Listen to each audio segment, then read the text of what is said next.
The decisive play in the Lions' wild shootout win over the Chargers. A 41-38 nonstop thrill ride was a perfect microcosm of this Detroit team. After picking up 8 yards on third down, Dan Campbell's crew stared down a 4th and 2 in a tie game just inside Riley Patterson's field goal range. There would have been a choice to make, but there was never any consideration to kick.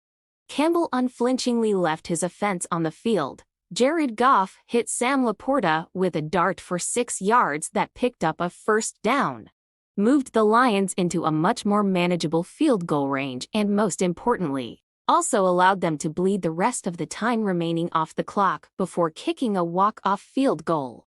Jim Nantz and Tony Romo noted the similarity to Bill Belichick's 4th and 2 against Peyton Manning and the Colts more than a decade ago, and how Belichick's logic involved being unable to slow down the Indy offense and wanting to be in control of the game clock. There was certainly a sense of that for Campbell and Detroit, with Justin Herbert and the Bolts running some kind of modified hurry-up style offense that gave the Lions defense fits all afternoon. The big play back-and-forth battle between Goff and Herbert shouldn't tell us a ton about the quality of these two defenses per se. It was just an incredible performance from two high-end quarterbacks. Campbell definitely believes in his defense, but he has unquestioned faith in Goff and that offense, and has made it abundantly clear he plans to be aggressive in the way he coaches.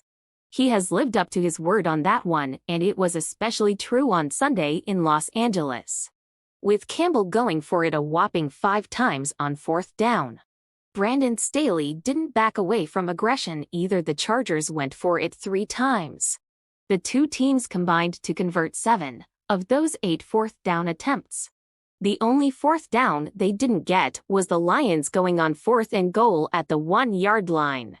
A no-brainer spot to go and a pretty good pressure effort by the Bolts.